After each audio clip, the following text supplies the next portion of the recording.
Around 6,000 years ago, a remarkable people emerged from the fertile plains of the Near East. They built the world's first cities, invented writing, and laid the foundations of what we now call civilization. Their gods were fearsome. Their kings ruled with divine authority, and their ideas still shape our world today. So who were the Sumerians? Where did they come from and what happened to them? Today we explore the rise, mystery, and legacy of the Sumerians, the first known civilization in human history. Origins of the Sumerians. Welcome to southern Mesopotamia, where the Tigris and Euphrates rivers wind their way toward the Persian Gulf. This was not an easy land. It offered no forests, few stones, and almost no metal. Just endless clay, reeds, and water. Yet in this challenging landscape, the seeds of civilization were sown. The rivers regularly flooded, leaving behind nutrient-rich silt perfect for farming. But these floods were wildly unpredictable, often shifting the river's courses and turning vast areas into uninhabitable marshes. And yet, here of all places, the Sumerians rose. But where did they come from? That remains one of history's greatest puzzles. Before the Sumerians, Mesopotamia was home to two key cultures, the Ubaid and the Uruk. The Ubaid people built early irrigation systems, temples, and produced distinctive pottery. The Uruk culture, named after what would become the world's first true city, developed monumental architecture and began using clay tokens to record transactions, a precursor to writing. The Sumerians appeared sometime around 3100 BCE, near the end of the 4th millennium. Some scholars argue they were native descendants of these earlier cultures, but there's compelling linguistic evidence suggesting otherwise. The Sumerian language is a language isolated, has no known relatives. Even the names of major cities like Nippur and Lagash aren't Sumerian in origin. Terms for farming, rivers, and lakes also come from other tongues. This suggests that the Sumerians were likely migrants who absorbed and adapted the existing local culture. Where did they come from? The theories are many. According to their own myths, they arrived by sea from Dilmun, a paradise island we now associate with Bahrain. Some archaeologists have proposed links to the Indus Valley, Anatolia, the Caucasus, or even Tibet. Traces of their influence have been found as far as Bahrain, but the Sumerians appear in Mesopotamia, far earlier than any evidence from Dilmun. The truth is, we don't know for sure. Their origins remain a mystery. The urban revolution then came, a transformation that would change the world forever. Around 3000 BCE, simple farming settlements began to grow into sprawling city-states. This was the first urban revolution in human history. As cities grew, not everyone needed to farm anymore. A new social structure emerged, specialized labor. There were artisans, merchants, priests, scribes, soldiers, and rulers.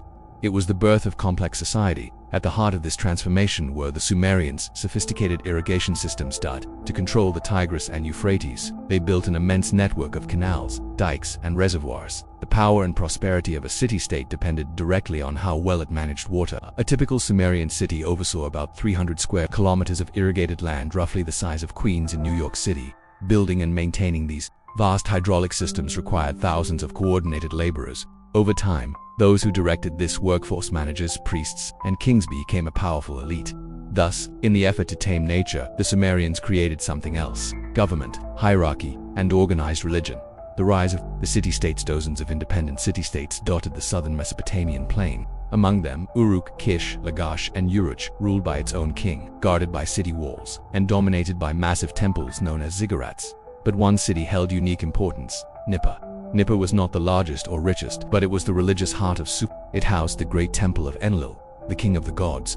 Ruling Nippur gave divine legitimacy to any king across Sumer.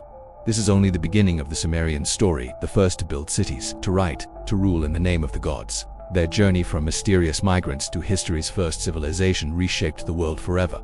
In future chapters, we'll dive deeper into their gods and myths, their writing system, and the rise and fall of their cities. Because to understand the modern world, we must begin where it all started, with the Sumerians. Altogether, around 20 cities developed within a relatively small area, often competing and warring with Onyanatha. Each city was governed by an and not just a political leader, but also the high priest and chief administrator. Then was responsible for overseeing Dirigan, organizing construction projects, managing temples, collecting taxes, and performing religious ceremonies. His title literally meant Theon, who divides the temple land. Sincere land was believed to belong to Thegids, but the NC didn't have absolute power. His decisions were checked by a council of elders, respected members of the community, and by citizen assembly school to discuss major public matters. In some cities, the NC also commanded a temple guard, an armed force that protected sacred property and others. Especially during war, a separate leader was chosen, the Lugal, which means big man. At first, the role of Lugal was temporary, meant for emergencies.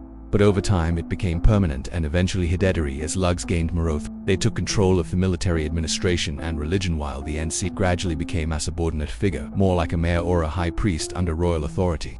This shift marked the rise of monarchy, and Sumer leaders were no longer elected by the community. Instead, power was passed down through family lines and standing at the head of the state was no longer a community elder but a king. Early dynastic period. At the beginning of the 3rd millennium BC, Sumerian society entered a new chapter. City life became more organized and ruling dynasties began to firmly establish themselves across the region. Our main source for this era is Thephamus' Sumerian king list recorded on Thwelt Blundo Prism. This unique document lists rulers from different cities, starting with legendary times. According to the list, the earliest kings ruled for tens of thousands of years, clearly mythological, but as the list moves closer to real historical periods, its entries become more reliable and they're backed up by archaeological evidence and other written sources. The early dynastic period was marked by political instability.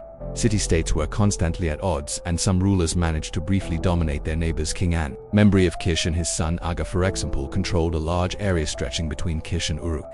Other leaders like Onatam and Meslam secreted alliances of several cities, but these coalitions never lasted long. Kish was the early center of power, but over time leadership shifted to Eric. Still, even with frequent wars and conquests, there was no true unification. Each city kept its own identity, its own customs, and its own patron god. This period was a turning point for Sumer. It was then that the basic political, religious, and cultural institutions took shape. Institutions that would later be borrowed and adapted by other Mesopotamian cultures. The early dynastic age laid the foundation for what came next, the rise of territorials, and the first real attempts to unify the region under a single ruler. Invention of writing. The development of writing was a slow process that unfolded over thousands of years. It all started with the basic needs of early farming communities on sea. Began producing food surplus and trading goods. The need to keep records became essential, and that's where writing began. In the beginning, people across the ancient Near East used small clay tokens to represent goods like livestock, grain, or textiles. One token might stand for a sheep. One token meant one sheep, or 10 tokens meant 10 sheep, and so on. It was a simple system of accounting. Then around 3,300 book temple officials in the city of Uruk came up with a brilliant idea. Instead of storing the tokens themselves, why not press them into soft clay to record the information? This small change sparked its earliest form of writing. Soon after, people started drawing basic images or pictograms directly into the clay. A sheep, a loaf of bread, a person, each symbol standing for something concrete. At first, the system was large and clunky with over 2,000 different signs, many of which still looked like the original tokens themselves. But over time, writing became more sophisticated. Symbols started to represent not just objects but also actions and ideas. A picture of a foot, for example, could mean foot, but it also could mean to walk, to run, or movement in general. Writing was becoming more flexible, able to express not just things but thoughts. Over time, these evolved into becoming increasingly abstract, making writing faster and more efficient. Then the Sumerians made another giant leap. They realized that symbols could represent sounds, not just meanings. In Sumerian, the word T meant arrow and ethad, a specific sign, but once writing shifted to a phonetic system, that same symbol could be used anywhere the sound T appeared, regardless of the word's meaning. This made it possible to write full sentences with grammar, tone, and all the complexity of spoken language. Sumerian scribes used a reed stylus to press marks into soft clay at an angle which left wedge-shaped impressions. That's why we call the script ununiform, from the Latin cuneus, meaning wedge. And uniform didn't stay confined to Sumer for long. It spread widely and was adopted by the Babylonians, Assyrians, Elamites, Hittites, and many others. It became the standard writing system for recording everything: trade deals, laws, myths, letters, and even literature. As it turns out, was an incredibly literable material. More than 1 million new tablets have survived to this day, and archaeologists are still uncovering new ones because of them. We know a great deal about the ancient peoples of the Near East, their daily lives, their beliefs, their economies, and their stories. Sumerian technologies. Beyond inventing writing, Sumerians came up with a surprising number of innovations, many of which are still a part of everyday life today.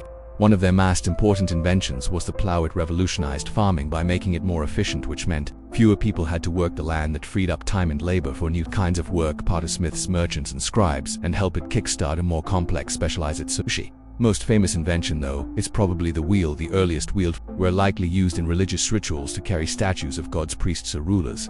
Eventually, the Sumerians developed the first war chariots, though instead of horses they used donkeys. So instead of cavalry they had what you might want to call donkey-ridden architecture. The Sumerians were ahead of their time as well. They were the first to build with arches and columns, laying the groundwork for many principles of modern architecture. Using just mud and reeds, the only materials that they really had, they built impressive and long-lasting structures there. Most iconic buildings were ziggurats, massive terrace temple towers that seemed to reach towards the sky. Tigrit-Sigurativ is the best-known example and is thought by many to have inspired the The story of the Tower of Babel. We also get a glimpse of their craftsmanship from the local tombs off where archaeologists found stunning antiques, intricate jewelry, harp statues, and even board games, all crafted from gold, silver, lapis lazuli, and other precious materials. The level of skill is astonishing even by modern standards. Even something as ordinary as soap was a Sumerian invention. They were the first to mix animal fat with lye to create an early form of soap for washing, and yes, they also invented beer. The Sumerians were the first to develop a brewing process, and they even had a goddess of beer and brewing named Ninkasi, whose name literally means lady. Ufil's themeth beer was the drink of choice in Mesopotamia, far more common than wine without hops. It wasn't bitter, more sweetened porridge like they often added honey and fruits to improve the taste since Scythia didn't filter it. Sumerian beer was thick and chunky and people drank it through straws from large ceramic jars. Sumerian science. The Sumerians' most influential contrary to mathematics was the invention of the base 60 number system, also known as sexagemal. But why 60? It came down to how they counted. Instead of just using their fingers, they counted 12 finger segments or phalanges on a hand while using the fingers of the other hand to keep track of each set of 12. 5 fingers asterisk 12 segments equals 60. That's why we still have 24 hours in a day. That's twice 12, 60 minutes in an hour, 60 seconds in a minute, and 360 in a circle, all thanks to Sumerian math. Sumerian mathematics were incredibly advanced. They could solve quadratic equations, calculate areas and volumes of various shapes, and understood geometric similarity long before Pythagoras. They recognized the relationship between the of a right triangle, a concept we now know as the Pythagorean theorem. They were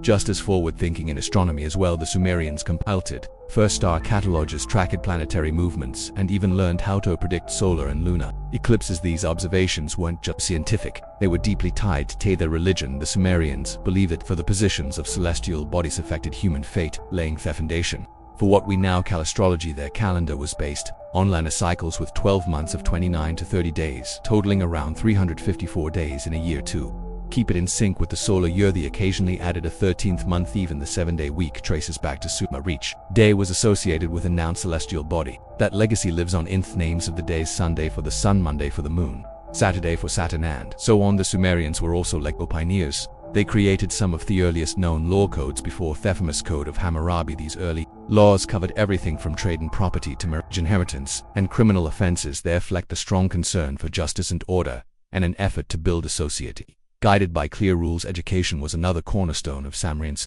Students, mostly boys from elite families, were taught to read and write and studied subjects like mathematics, sastrani, law, literature, and religion. These schools served as cultural centers, preserving knowledge and passing it down through the end. The Sumerians didn't just invent writing, they laid the intellectual and institutional foundation of civilization itself. Pretty cool. Akkadian Empire and Gutian invasion. For centuries, the Sumerians and Akkadians coexisted in Mesopotamia. The Akkadians, as Semitic people, initially settled in Thenarth, but over time their culture began to merge with that of the Sumerians. Theto civilizations grew increasingly in Turgan and Canton, influencing each other in everything from religion to government. A major turning point came in the late 24th century BC with the rise of Sargon, greater figure often credited with founding the world's first empire.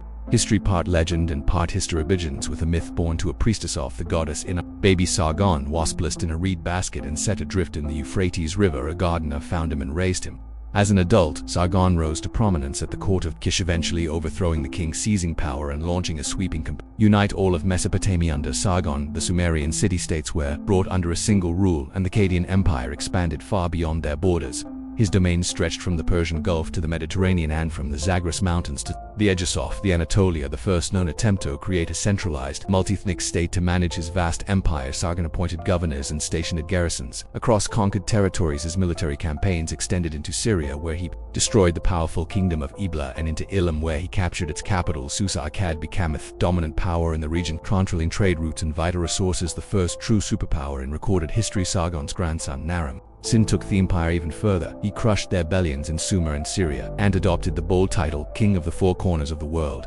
He was also the first Mesopotamian ruler to declare himself a living god, a radical move that redefined kingship. In the ancient world under Naram Sin, the Akkadian Empire reached at its peak, but that golden age was short-lived. Troubles soon came from the east. The Gutians, a tribal people from the Zagros Mountains, began raiding Mesopotamians around 2200 BC. Their leader defeated the Akkadian army and captured the sacred city of Nepa. He even had his victories carved into stone, one of the few surviving records of that chaotic time. Though some Gutian rulers were defeated, Don Saragab was even captured by the Akkadian king. Sheril-Shari, the empire, was already crumbling after Shakali-Shtitha. The Gushans launched a full offensive and quickly took control of most of Mesopotamia. This period is often referred to as Mesopotamia's first dark age. As mountain dwellers, the Gushans had little experience with the complex irrigation systems essential for life in the river valleys. Agriculture suffered, canals broke down, and much of the economy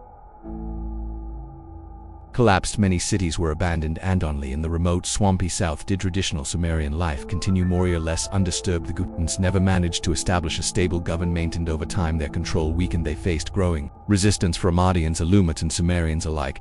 The final blow came from Utahungul, ruler of Uruk, who around 2120 BW defeated the Gushans and drove them out of Mesopotamia, bringing an end to over a century of foreign rule. After the Gushans were driven out of Mesopotamia, a new power struggle began among the liberated city-states. Not long after the death of actual leadership is Tunanmu, the founder of what became known as the Third Dynasty of Ur. He succeeded in reunifying Sumer and under one rule and launched an ambitious campaign to rebuild the region. Amu's reign is best remembered fourth construction of the Great Zigguratov, a massive stepped temple dedicated to the moon god Nana. Its ruins still resemble of the southern Iraqi plains, a lasting symbol of the Sumerian culture revival. Just as important was the restoration of the region's irrigation systems, which had fallen into disrepair under Gushan rule. Rebuilding canals, dams, and reservoirs required massive labor. Careful planning. The state under the Third Dynasty became highly centralized, was supported by a well-organized Drakrak government, was reorganized into provinces, each run by appointed officials. One of the most interesting reforms was a rotating tax system called Bela, in which each province contributes a zut amount of goods to the central treasury, but only for 1 month each year.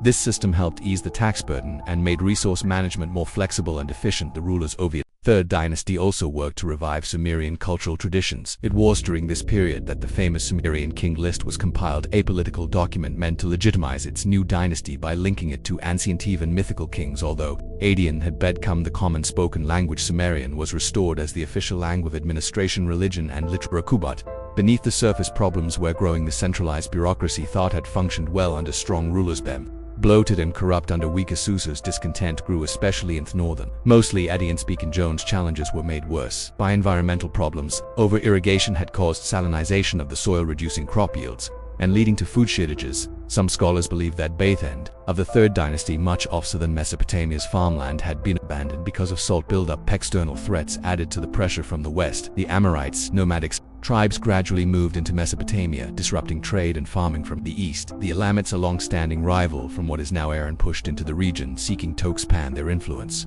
The last king of the dynasty, Ibeson, tried to resist threats, but his power was rapidly collapsing. The Amorites penetrated into the heart of Mesopotamia and its trade networks and agricultural stability.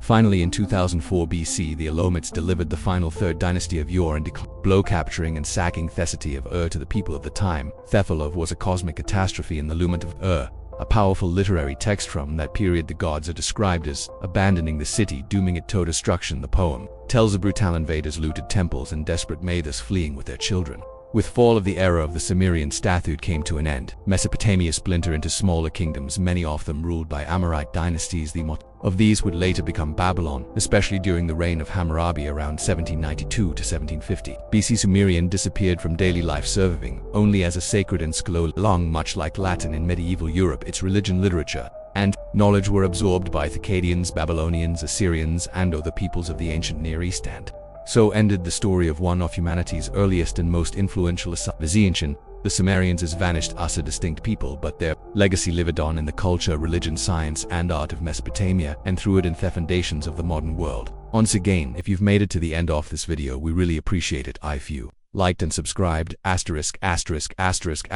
Thanks for watching.